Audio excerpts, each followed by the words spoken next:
Welcome to the Jeff Knows Inc. Entrepreneurial Show with your host, Jeff Lopes.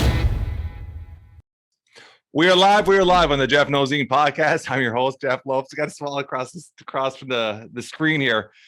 Special guest today, Jess Liaudin. What is up, brother? Well, I'm doing good. It's good to finally talk to you after all those years of knowing each other. It's one of those things now with social media. A lot of people know each other. They live in different countries. They kind of know each other, but they never met each other. So there you go. After all those years, we finally get to meet. For the audience to know, we're going to get into obviously Jess's history here as a pro athlete. But my company, Comoreware, actually reached out to Jess, probably 10, 12 years ago. And we did some sponsorships. We did a T-shirt. We're going to talk about his nickname, the Joker. Tons of stuff here. I want to start off with your martial art background and getting into professional fighting. When was your first introduction to martial arts? What age and how did it aspire to turn into a professional career? Let's talk about that to get that side to know about you. I started martial art when I was 8. So I don't know about Canada, but in France back in the days, you kids, you put them into judo or football. Yeah. And I was terrible at soccer. So I went into judo. I was not much better, to be honest, but that's how I started martial art. Yeah. And the reason I wasn't very good is my father was very violent with me. So I was a very introvert kid. I didn't know how to fight back. So I like to go to the judo and learn the technique. But when it was time to do randery and sparring and stuff like that, I would let people throw me around because I didn't know how to fight back because of what I was living at home. It was pretty bad. I mean, I remember going to school with like 2 black eyes and so on and so forth. So it was pretty tough. And then after judo, I did karate around 10 years old for a little bit. And then I really started training really properly when I was 14 years old with Thai boxing. And at that time, I moved away from my father. Me and my mother moved away. We were homeless for a little while. We lived in a special care center. And then after we got an apartment. And that's when I started Thai boxing. And then I was reborn. I wanted to fight everybody. It's like I flipped the switch completely. And Thai boxing was perfect for me. That was 1984, something like that. And Thai boxing back then, it was a bit like MMA about 15 years ago. You know, it was still new. People didn't know what it was. And I was living in a tough neighborhood. And that's how I started training and competing afterwards. Do you think that I'm gonna dive into something you said there. I mean, obviously, when you and your mom moved away, was that okay? Obviously, that was a release to yourself at that point, but was that a trigger point to really getting into the aggression and all that from your dad? Like, what turned there? What was that trigger point there? I think at that age, one of the reasons is my mother wanted to move because obviously it was beating up my mother as well. But I think at that point, my mother realized I was going to start to fight back. So it's not only after we left that I became like that, I'm starting to become like that. You know, I was fighting in school a lot. And I was just growing into a young man, because I was 14 years old. But when you come from that background, you tend to grow up much quicker. Yeah. And my mother saw it. And I remember one time I fought back. You know, my father used to abuse me. And this one time he put me on the ground and he put both of his knees on my arm and he was slapping me around. And I bite his inside thighs, which kind of make him fall back. And then, in fact, by that time, he wanted to kill me.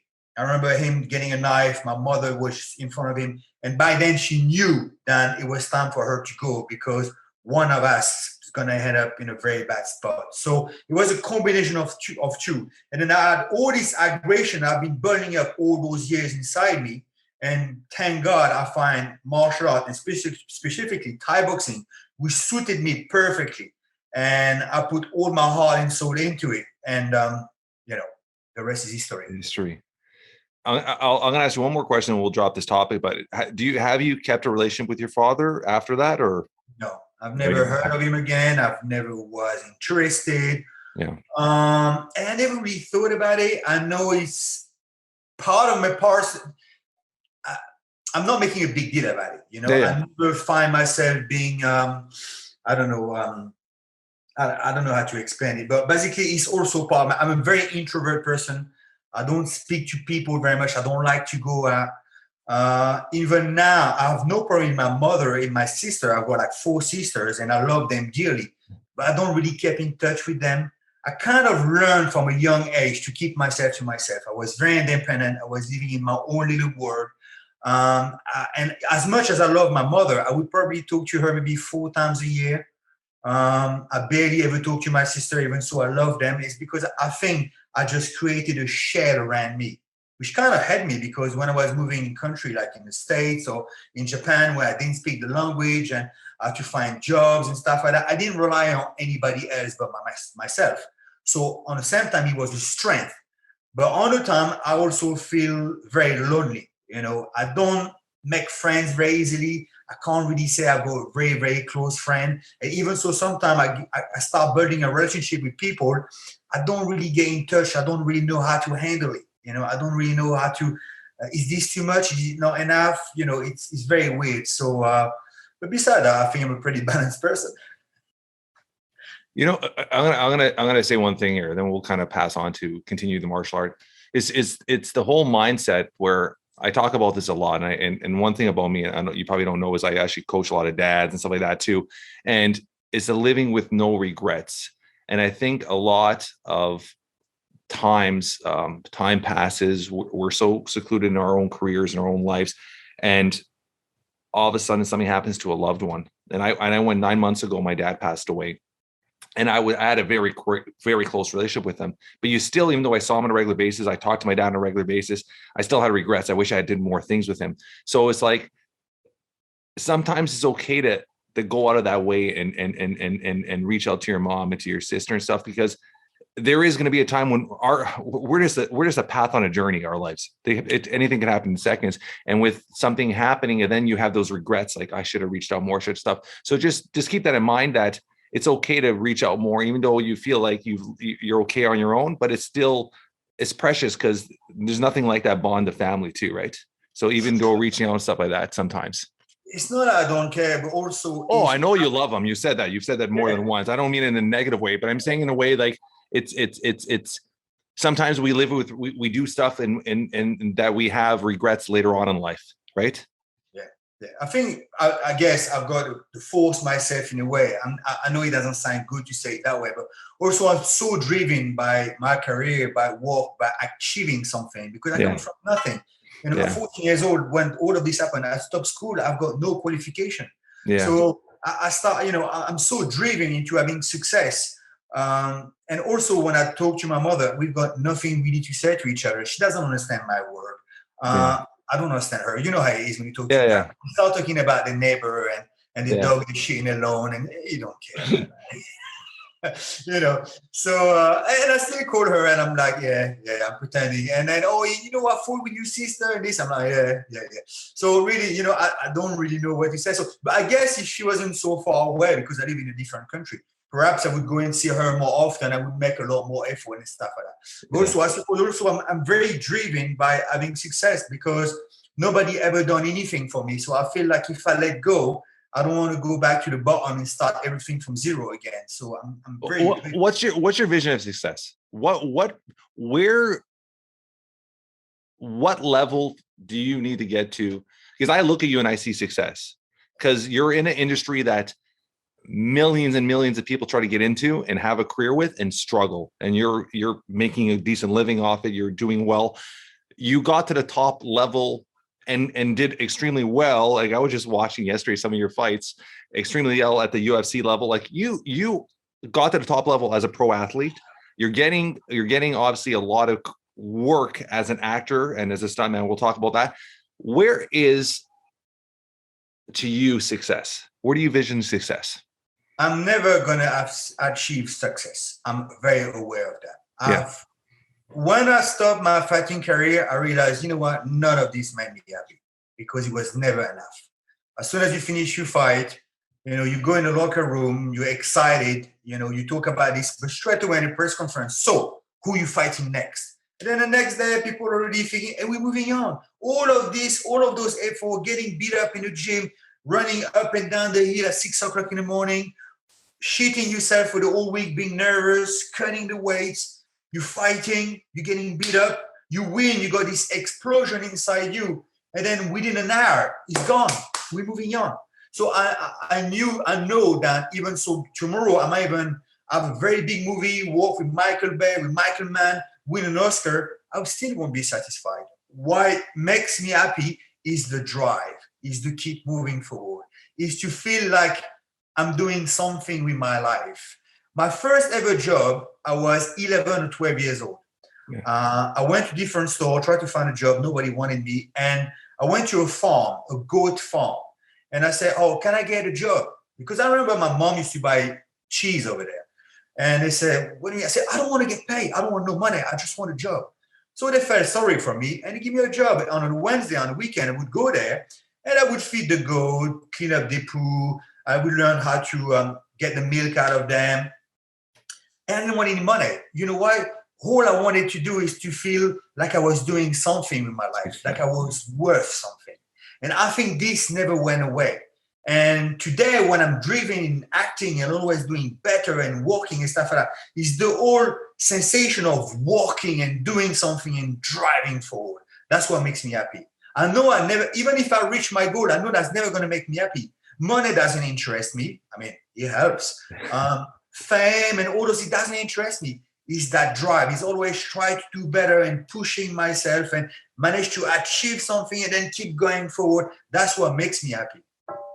It's crazy you're saying that because I've been an entrepreneur for 26 years. I started being self-employed when I was 19.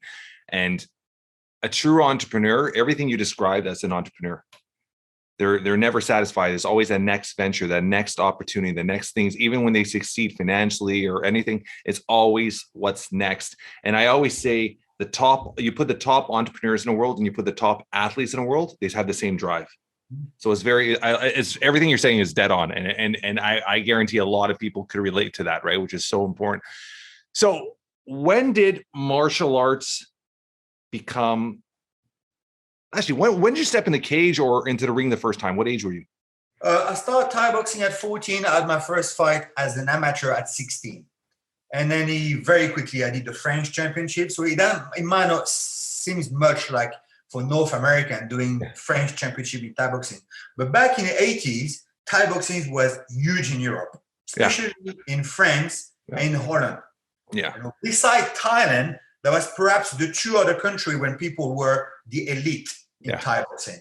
Now, America only discovered Thai boxing when MMA came along. Before, when they said they were doing Thai boxing, they were doing a version of kickboxing with knees and elbow, but it was not true Thai boxing. Yeah. So Thai boxing is very, very new in North America. Yeah. But back then in Europe, it was very tough. And so even doing the French championship was like very, very tough. You know, I mean, now in America, you win a random championship and you world champion. And back home, it was not like that, especially not in the 80s. Yeah. So I started with Thai boxing. And then I always liked to cross-train. I was fascinated by martial art. I would go to the library and read many books about it. Anything that was on TV, I would watch it. Every time they had a TV show when I knew they would have something to do with the Japanese or the Chinese mafia, I would record it because I knew some guy was going to come and do some kicks that perhaps I could replicate. So I was really, driven by it. And I wanted to try different things. And when I would go to Thai boxing and do like some spinning kicks and things like that, my Muay Thai instructor would say, listen, this is not Thai boxing. You can't do that here. And I felt very frustrated. And there was a guy not far from where I was from, where was he from? He was from, I won't say Nigeria, but I don't think he's Nigeria anyway. And he was doing full contact karate, but with boxing. So he was basically doing Japanese kickboxing. Yeah. And when I saw what he was doing, I was like, oh, okay, that's what I want to do. And he was a big black dude. He looked like Billy Blanks back in the days. He would do the class and talk in English, like 1, 2, and he was from Zaire. That's where he was from Zaire. And I really enjoyed him. And I think most of my style pretty much come from here. And then from there on, I started competing in different styles, like kickboxing, with low kick, without low kick. And by the age of 19, I had my first fight in America. That was the 21st of November, 1993. And that's when I saw the first UFC that just happened a couple of weeks before. Because someone recorded it on a VHS. And when I won the tournament, and because I was doing all those jump kicks and I was French, and I was in Houston, Texas, I was like, who the fuck is this guy? And people would start talking to me and they say, oh, have you heard of UFC? I was like, what's that? And someone showed me the tape. And that's the first time ever I saw MMA. And that was UFC 1? UFC 1. I remember watching UFC 1 with my dad back in the day. And for our listeners that don't know what VHS is, it used to be a tape that we put in to record. It's so long. When did you evolve your ground game? Because obviously your first UFC 1 was with a submission to, is this Sevier, the German? I think you beat. He was your first UFC win. Armbar, is that correct? Who? Me? Yeah. I won by armbar my first UFC. Yeah. So when did the ground game evolve? And was it the UFC, that the whole Gracie thing, that you're one of those guys that turned and fell in love with? No, it didn't. Okay. So how did the ground game start? When I saw the first UFC, I didn't know what to make of it. I'm like, is this real? Is this not real? I mean, how can you beat somebody by grabbing onto him on the ground? And that's America. I mean, those guys, they're Hollywood. Is this thing real? And then I kept in touch with a guy in America, which basically wanted me to come back in Houston and open a martial arts school with him. Okay. So he would send me Black Belt magazine, and I would look at the end of it. They would have technique, and I would try to train them with my friend and kind of try to mess around with it. Yeah. And then in 1995, I moved to the US, to Houston, Texas. I didn't have a green card. I was one of those. Yeah. And I would get a lot of different jobs. Every day was something different. I would load the lawn. I would be a dishwasher. I would put cable for satellite. I would do everything and nothing. And this guy said, listen, we're going to open a martial arts school together. So I was like, okay, I will do that in the meantime. And then back in those days, what people might not remember is we didn't have as many MMA events. A lot of MMA events were on the ground. Yeah. I think like Who Can Shoot started like that. Yeah. Superpower started like that. Yeah. And basically it was people, hey, we close the dojo, we get a bunch of guys, and we fight. Yeah. And I did my first and there was a lot of that. Yeah. And I did my first tournament like that in 1995 in America. And I did a 4-man tournament. I fought 2 guys. I beat up a karate guy in my first round. And the second round, I had a sambo guy. But I don't think he was very good at sambo. And I kind of, because I'm a bit gifted and I kind of learned quick, when I was on the ground, I kind of closed guard, I kind of tied him up. And we fought for roughly about 40 minutes. And it was called a draw. Yeah. And that was my introduction to ground game. But I didn't really train grappling then. Then in 96, because that guy wasn't going to open no karate school, he was going through a divorce, he had a lot of problems. So I went back to the UK. And back then in the late 80s, I would say maybe 97, I met two guys called Paul and Alexi. And they started the little club called London Shoot Fighter. And it was a bunch of guys that would do different grand games. Some of them were sambo. You had some Polish wrestler. You had James Zikic, who already fought in Super Brawl and trained with Frank Shamrock. And I started training with those guys, and that's how I started getting my grand game going. Yeah.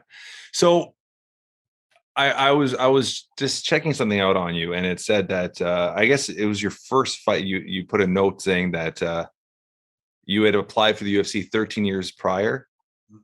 That's crazy when you think about that. So you sent an application. How did it work? You actually sent an application in?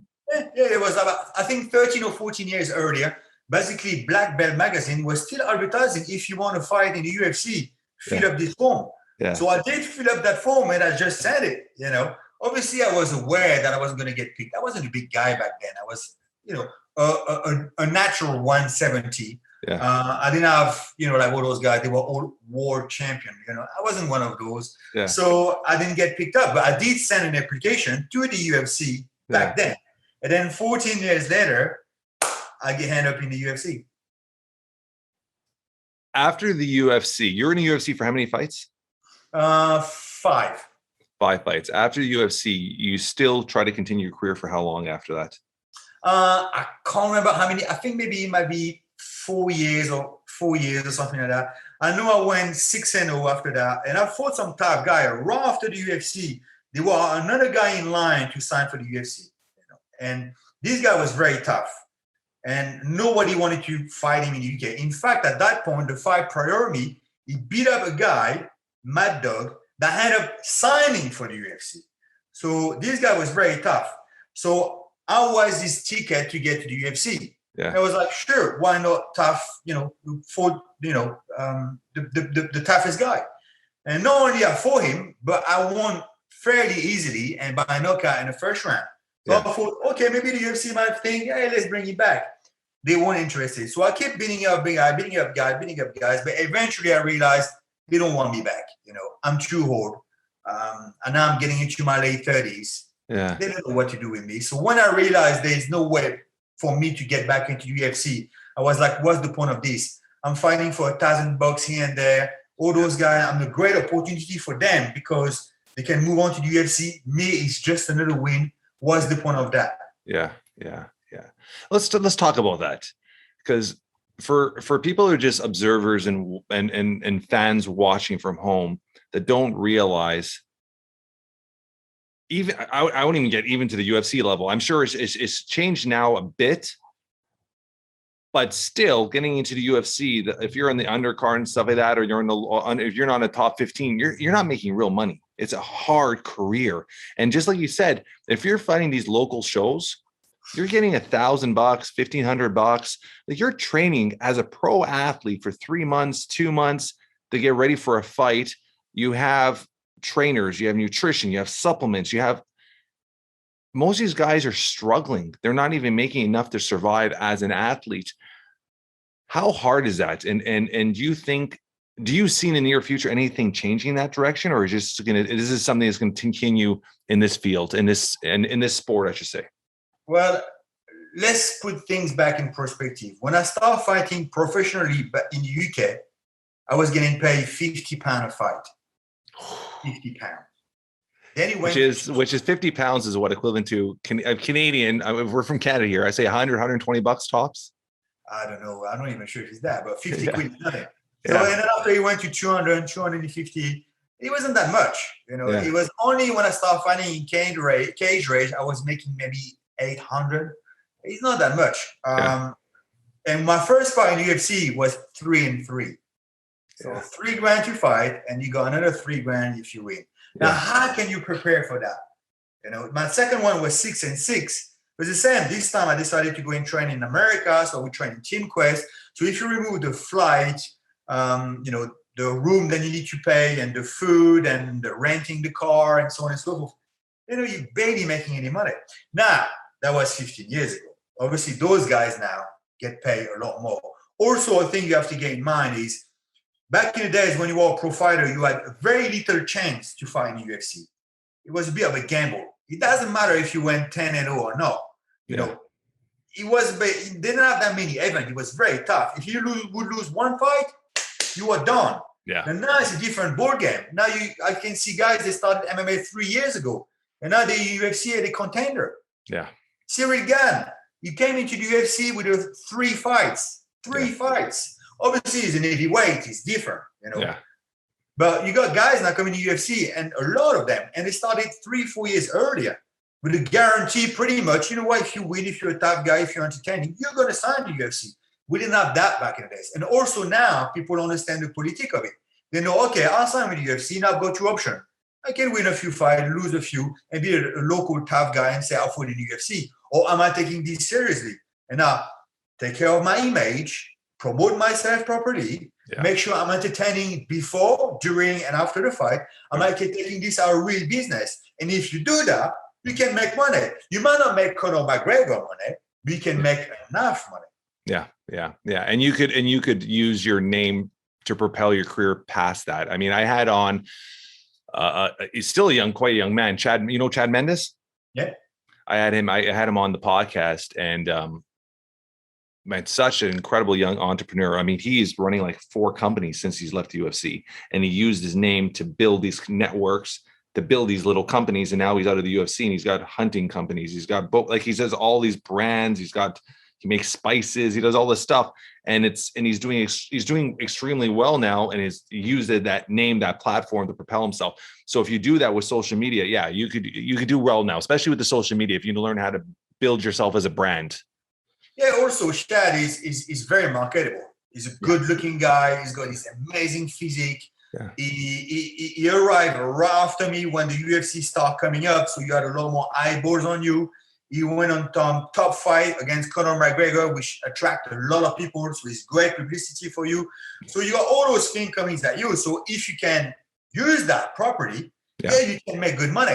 The problem with people is they put all the egg in the same basket. They're like, oh, it's fighting and fighting only. And they don't think about what they can do next to that or after that. Yeah. Either because they're just very driven by just one thing only is to be a champion, or they're too lazy, or they're too stupid to do anything else. Yeah. There's different things, that's the way it is. Yeah, sometimes you can't blame anybody but themselves, People talk about MMA, but every sport is the same. You can take any individual sports, and some of them is going to make millions and millions, and some of them they're not going to make so much money. Some of them is going to get injured in the middle of their career. Look, most Olympian, a lot of them who's got gold medals, they got a normal job. Yeah. No, I agree.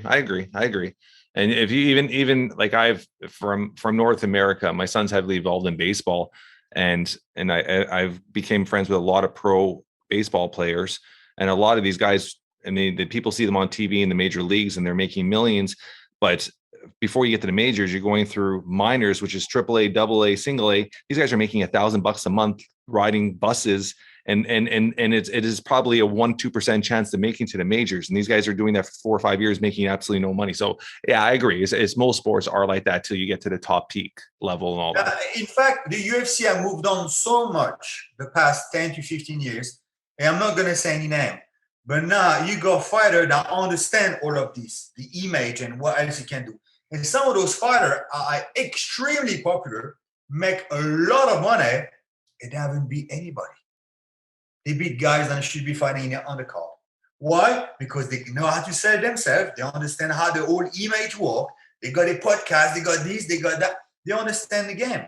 So there is no reason. Now the problem is if you're a fighter and you're very good and you're very introvert and you don't really know, you don't really want to do those things, it's going to be tougher. You better be good in the cage. That's the problem.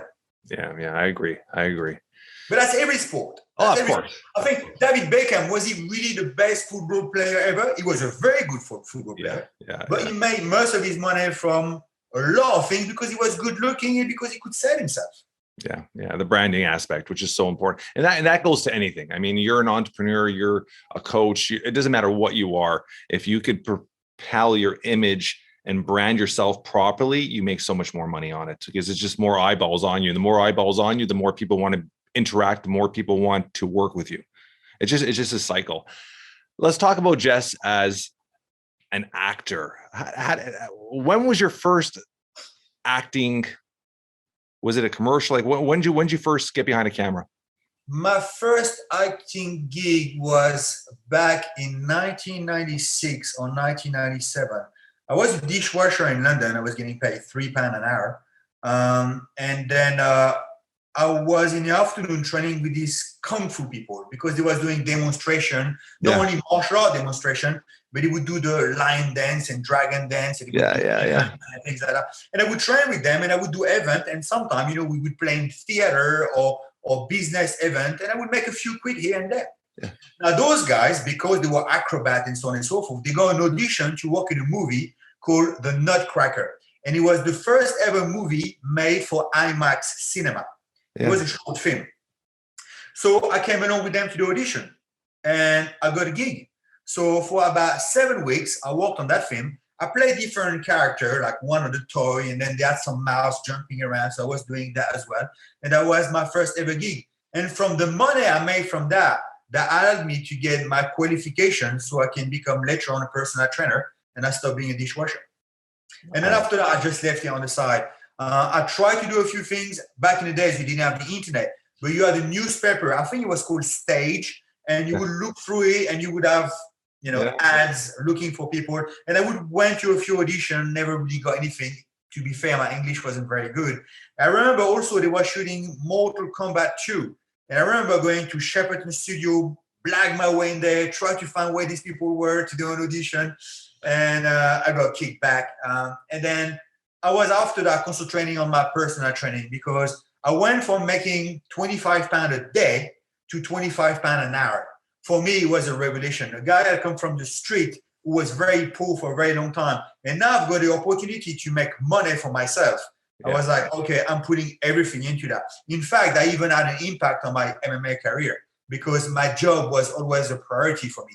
MMA at the time, I never thought I would find UFC. We were making, as I said, 50 quid. Yeah. But that was just a bit of fun. I would get into the cage just to have fun. But really, I didn't see that as a career. So I was always prioritizing my job.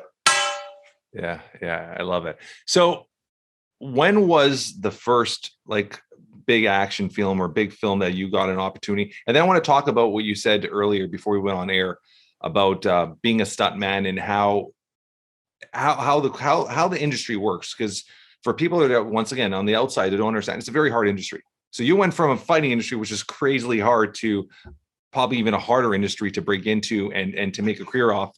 And you're doing obviously well at it. Take me through that path. Yeah, in fact, I saw recently on a recent study that only 2% of actors actually make a living from it. Yeah. And when I make a living, it's barely a living. So that means they do other things on the side. They do theater, voiceover, this and that. And that means they can pay the rent and put gas in their tank of the car. That's only 2% of them. Out of the 2%, there's a macroscopic number of people that make shitloads of money. Yeah. So I think I did a whole bunch of stuff. I started going to drama school and start learning, and I started working as an extra. And when I worked as an extra, some people recognized me. I was like, hold on a minute, are you Jess? I was like, yeah. He said, what are you doing here? You playing a role? I'm like, nah, I'm an extra just like you. People didn't really do it. And then some of the stuntmen recognized me. I started to train stuntmen and stunt coordinator. Yeah. So that got me a foot in there, but those people never get me a job, by the way. So I just make sure. But after that, I got a gig as an action extra. So people who don't know what it is sometimes you're an extra, so you're just in the background. But sometimes they need extra that fights a little bit behind the stuntman because you need a bigger crowd. And they would get guys who got military background or martial art background. They would train them for a day or two, and with them fight in the background. You're never going to be seen on camera, but it doesn't matter. And I did that on Snow White and the Huntsman. And people kind of saw me say, listen, these guys got something. And then they give me a job as a stuntman on Thor: The Dark World. Oh, okay. Yeah. And after that, someone said to me, listen, what do you want to be? A stuntman or an actor? Because those two things are two different worlds. Yeah. You need to make different contact. But not only that, if a casting director know you're a stuntman, some of them won't even cast you because you're a stuntman. For them, it's like if you take care of costume or if you take care of makeup, you're something else. You're not an actor. Yeah. So I put a stunt on the side and I focus on acting. And I was getting one line here, two line there. And there's a French director called Julien Seri who gave me my first gig. I played the main bad guy in a film called Night Fair. Yeah. That was released all over the world, in cinema, but also on VOD. And I played a big boogeyman of the film. So you had my face on the poster, my name on the poster. That was in all the underground in Paris. So that was my first big break, if you will.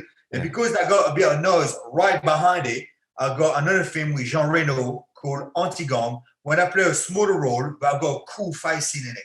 So I was like, okay, that's it. We're on. I got an agent now. Everything's going to go. And I didn't work for 2 years. It was that much of a gap. Yeah, because nobody cares. Yeah. There's many people who do movies. There's many people on a poster. Like, who are you? Who's your agent? This is the way the movie business works. It's all about politics. Yeah. You have a small percentage of people that are there to create, to make exciting things. But the majority of people in the movie business, they're there for themselves. This is a business. So it's like, okay, Jess Liaudin, who are you? Who's your agent? What can your agent bring to me? Are you with a big agency? Are those agents can perhaps represent me, or can I make good contact for furthering my career? If the answer is no, it's like, get the fuck out of here. So it's that simple. And I still get that today. I just got cast now for a movie that I'm starting in a week. Yeah. And the director contacted me directly. He said, I saw you in one shot. I think you're great. I want you to play the bad guy in my next movie. Read the script. I read the script, like, okay, I like it. Let's do this. Cool. It went through casting, and the casting didn't like it at all. Now they're going through my agent, and you can clearly see they don't like it. Why? Because they're not getting nothing out of it. They could have taken this role and approach a bigger agency, making new contact, polishing their contact already made, and make it about themselves.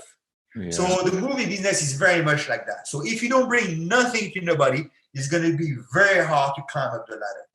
So luckily, After a few years of doing physical role, I mean, I worked in Hong Kong with Donnie Yen in a film called Big Brother when I'm fighting him. And the guy said, listen, you're doing stunts, you're doing your own stunts. Why don't you just do stunts? And I realized, hold on a minute. Those casting directors that would not cast me because I do stunts, they're not casting me anyway. So, okay, I'm going to start doing stunts. So I trained with the stunt guys. And then after that, I started doing stunts. And the first real gig as a stuntman that I did was a Hobbs and Shaw. Yeah. And then from then I haven't stopped. And so you're doing obviously more stunting than the stunt acting than the actual full acting, or is it balanced?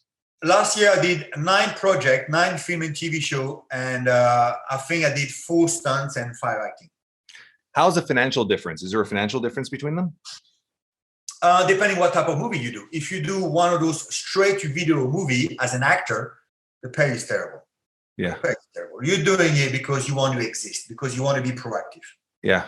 I mean, some of them get paid well money. You know, when you see a veteran actor in a straight-to-video movie, it's because probably he got paid close to $1 million a day. He did 3 to 5 days shoot when he shoot all his close-up, and then he create a story around that.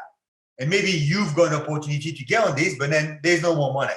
So you might just get $400-500 a day, which is still a lot of money. Remember, I used to make £25 a day, all right? Yeah. But in the stunts, I mean, you're making between £600 to £700 for rehearsal, and then when you're shooting, you go overtime, and then when you're shooting so many days, so you can make close to $1,000 a day as a stunt performer, which is still not bad. Which is really good money. If you're steadily working, that's really good money. Yeah, but as an actor, I made in between $500 to $2,000 a day. But now here's the difference. If I've got an actor, I've got, let's say, a dozen lines. Yeah. We're going to shoot that shit in one day. Okay, so you're going to come, you do your day, you get your 500, 600, 700, 800 crank, done. But now in a movie, sometimes you might just see me 3 seconds getting shot in the head. It was like, oh, okay, that must have been easy. No, we did 3 weeks of rehearsal for that because I went from A to B and the helicopter, we land down. You might have seen me, but I'm there. I'm walking on the corridor, all bunch of stuff that have been cut off the movie, but I did 3 weeks of rehearsal and I did 3 weeks of shooting.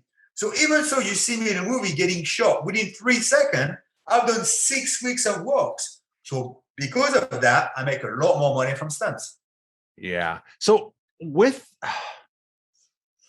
I think that's another part of the industry as well is with the recordings. I'm assuming there's a lot of times you would imagine you're going to be seen a lot more in a film, and then when it's actual, the final cut comes out, you're like, wow, a lot of it was cut. That's a regular basis, right? I'm assuming.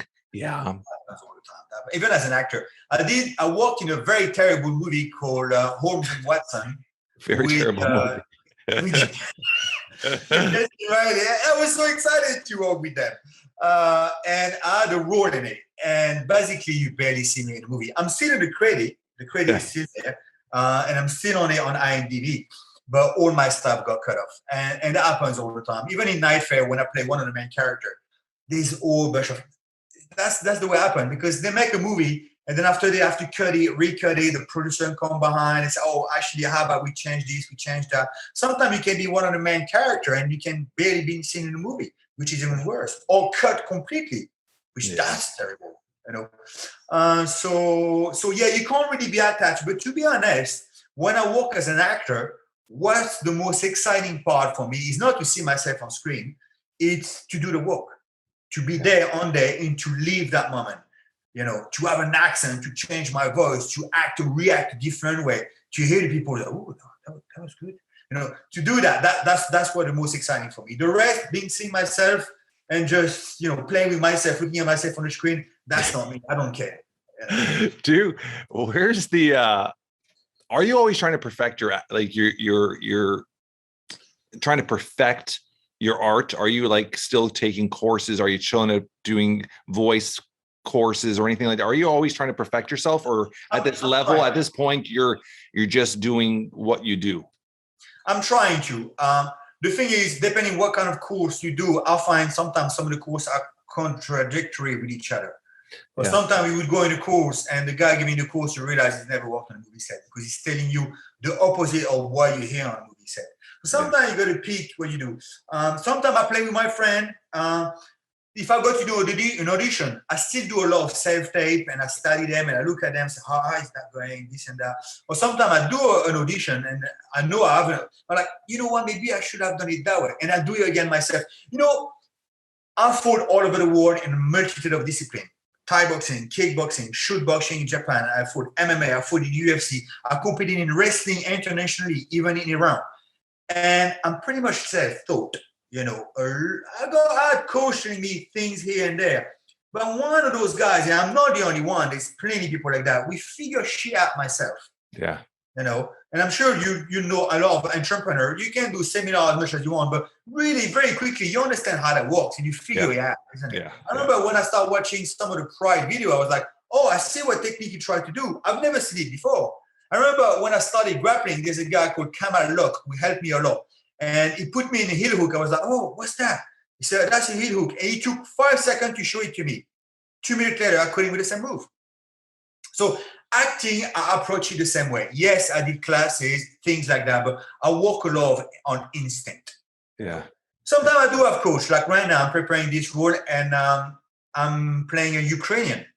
So I did the Russian accent before, but I've never done Ukrainian. So I got a coach and we're working on my line and we think about how the character is going to be and so on and so forth. And let's hear your Ukrainian accent.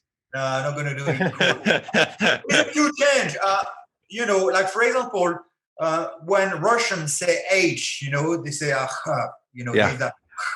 Ukrainian, they don't. They do have the H in the language, so they would say They would say, you know. So it's a little bit like that. You know, you still got to, you still got all those things, but you got to play around with it. You know, so that's very interesting. Just that is exciting. I walk in my room, back and forth, playing, acting it, preparing it, thinking about my character. And the day I arrive on set, I take all of this, do a ball with it, and put it in the trash, and act and react with what my, you know, partner gives to me. Yeah, I love that. I love that. Martial arts. How often are you still training, and how big a part of your life is it still there?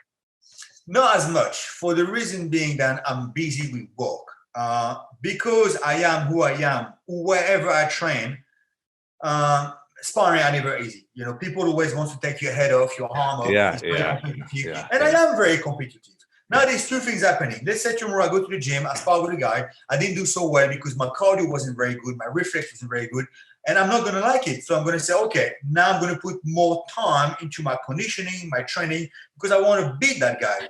But why? I'm not fighting in the UFC anymore. My energy should be on something else. That's one thing. Two, I don't want to get injured.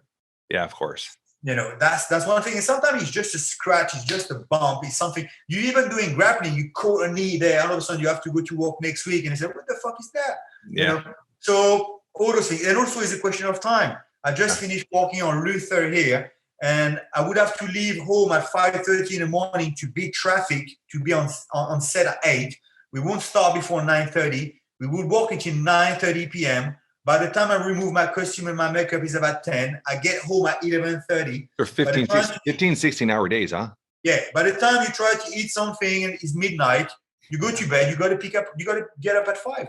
When have I got time to train? Yeah. So my training right now relies more on weightlifting, looking the part. Yeah. A lot of pad work, a lot of bag work. Yeah. I do bags, I do running, I do things like that. And when it's a little bit quiet, especially in the summer now, I go and meet some other stunt guys, which some of them do have very good martial arts skills. And we do some sparring, we move around, we exchange technique and stuff like that. Yeah. I wish I could do more, but also, as I said, it's very complicated to find the time. When I'm not working, the last thing I want to do is to go to a class in the evening again, finish training at 9. I'm like, of course. Right there. You see, when you do that type of hours, when you're off work, I wish I could train in the morning because I'm a morning guy. I go and go to the gym every morning. Or in the afternoon, but I don't want to train in the evening. And I've got a gym right across the street from me, literally 2 minutes, called the Fight Zone. But they mainly do jiu-jitsu, and the morning and afternoon class, they're just beginners. Yeah. So you try to talk to them. So how about, do you have a pro team? Can I train with them? And they look at you like, who the fuck are you? because I'm old school. It's 15 years ago. It's funny. See, for them, I'm just a random motherfucker. So you know what? So right now, I just lift a bit of weight. I do bits and pieces, but you don't forget it. Occasionally, I might have a guy in the gym because I train in a gym called Muscle Walk, and they do have a ring and everything down there. And sometimes I do have a guy say, "Hey, you want to move around a bit?" I'm like, yeah, sure, I'll move around. And I still got it. I'm fine. You know, it's within my blood. Last couple of questions I'm going to ask you before we head out here today. Superpower. If you had a superpower, what would it be? Oh, that's a tough one. I don't know. It's very hard. A superpower. I think super strength, would be useful for everything and nothing, isn't it? I like to use a second word, nothing. It's true. It's very true. Great strength would help you. Someone just piss you up, you do, boop, hey, it would fly, I mean, it'd be great. It would be so useful, nobody fuck around with you. They put you to jail, you escape, right. With your career right now acting, is there more opportunity in, like, for example, the US or anything like that? Or are you, or is it like traveling wise? So I'm assuming you do most of your opportunity in the UK. You stay around the UK. Is there, if you did want to, and which is hard, obviously you're settled, you have your life, you have your family, would there be more opportunity, or is at this stage you're content with just the opportunities you're getting there? I think it's a very complex one. If you look like someone like Henry Cavill or Tom Hardy, they still live in London. Yeah. I don't think you need to live in LA anymore. By the time now we got Zoom, we can send self-tape. You got comedian and actor in America. They live all over America. They live in Midwest, they live in Florida. Yeah. So for me, if I would move to LA, there's a million guys like me. Yeah. Tons of guys. People wouldn't even notice me. So at least here, there's not as many. And yet there's a lot of blockbusters shooting here in the UK, but also all over Europe. You got all the Netflix show, you got a lot of stuff. So there's a lot of work here. I don't need to go to America. There's work here. And at least here, my name's been around enough so people know, oh yeah, I know Jess, If I would go to America, there's way too many people. Not only way too many people, but as I said, I'm close to 50 years old. Look the way I look. I'm not what's in fashion right now. Nobody's going to give me an audition, especially with the accent. Because Americans are like, oh, you got an accent? What? We don't understand you. They're just weird. If you want to break in America, I think ideal is to do a film in Europe that just break through either critically or financially. And then you got something to go to an agent in America and say, hey, now you can sell me, But just going there with your hands in your pocket, I'm not going to go nowhere. So how long have you been with your agent right now? I think I say 4 years, and I would say that 95% of the job I got has nothing to do with my agent. It's like that. I hear a lot about that. It is like that, huh? And is it and how does that work? Is it more beneficial? Like you see, I talk to a lot of pro athletes. Is it more beneficial to be with a smaller agency that they're going to be more dedicated to you, but don't have the contacts, or a bigger agency that you're just a number? Like, how does that, where's that balance? I think it's all down to you and doing your own hustle. Either it's always, I suppose, being better with a big agency, but so people can understand, agents are like movie star. You go the massive movie star, the A-lister, and from there it goes down, down, down. But the A-lister, the big movie star, there's only a few of them. It's the same with agent. There's a few massive agent who has all the contact. They know the producer, they know the casting director. And if you with them, indeed, they can get you in a room. Now, if they don't get you in a room within a certain lapse of time, they realize, okay, this guy is not clicking, and you're going to end up in the bottom shelf. Now, I don't know if it's better to be in the bottom shelf on a big agent or the top shelf of a small agent. Because the small agent, they find it very hard to get you in a room. If I looked at the TV here on the BBC, I see the same 20 actors. So that means they always work with the same agent and the same agency. So it's very hard. So what am I going to do? So I need to do it myself. That's why I started with short. I'm still doing short films now. I'm going to do one in Paris when I'm finishing this American movie. So I'm still hustling because that director of that short movie was already done some commercial for Prada and Versace. Maybe in a few years, it might be the new Tom Ford. He might remember me. Or maybe not. I don't know. But you need to open up, your things like that. Do you do commercials? I've never shot. I shot one commercial many years ago, but I'm not a commercial guy. I mean, my agent sent me to them, but I don't have the profile for commercial. And I think they sent me to the wrong things. Usually the Buffy guy, and I arrived there, and I'm surrounded by 20-something fucking fitness model who all on steroid and go 6-pack all the way to infinity. I'm like, what the fuck am I doing here? And one of the things about the dad and stuff like that, I suppose I don't look like what a regular dad would look like in a BMW, commercial. Yeah. So I'm kind of an awkward thing. So even for movies, I kind of got an awkward look and I've got an accent. So most of my job, I always play a Russian guy. That's why I got a Russian on point, because for them, I don't look French. I look East European. And you got to go with what the thing, you're going to buy them. So I like to play a variety of different roles. But as I said, it takes a long time. I've been doing this for 10 years now. And only the past 2 years, I started getting better jobs. Like last year I think I've done some of my best work. I'm on a Apple TV show called Liaison with Vincent Cassel and Evergreen. I'm on an HBO TV show with Alicia Vikander. When you're on these TV shows, is it more than one episode? Is it like, are you actually on the series? Yeah, you are. Okay, very cool. On the Apple TV one, I'm only one episode. I think I'm in the first one. And I play a Russian mercenary. But I've got a good back and forth with Vincent Cassel, which is like a good team. Cool. Because Vincent Cassel is fucking really deep. Yeah. And then on Irma Vet, I'm on 2 episodes. I play an actor in it alongside Alicia Vikander. And I do have this monologue with Alicia Vikander, which Sam again, great scene, very happy about it. And then in smaller movie, like when I did One Shot, I played the main bad guy. Or right now, I'm about to start one called Wine Ranger. So we're shooting in the UK, in London, and I'll be shooting in LA at some point. And in this one, I play a bigger role. So in a smaller budget, I play a bigger role. In a bigger budget, I still play. But the good thing about those shows is sometimes I don't have to fight. I don't play the tough guy. In EMF, which is HBO, I play an actor, which I'm very happy with that. So I'm thinking, hopefully, that might open new opportunities. 100%. Yeah. I love it. I'm going to ask you one last question. If something were to happen to you today, how would you want to be remembered or described by your loved ones? I keep hearing people talking about legacy. It's funny because sometimes there's a word that comes along the way and everybody grab onto it and they keep using it. I remember the first time George St. Pierre ever said, I'd like to thank my fan. And after that, every fighter thought they had some fans. They all say the same thing. I'd like to thank my fan. Dude, there's nobody who got a poster of you in the bedroom. Chill. And now I hear every fighter saying, oh, my legacy is like, dude, nobody gives a fuck about your legacy. Thing about boxing, people always talk about either Mike Tyson or Muhammad Ali. Why? Because the career went further than their boxing ability. They represented something in that time. And that's the reason why we remember them. Nobody gives a fuck about a legacy of a fighter. You come, you fight, you go, you forgotten. That's it.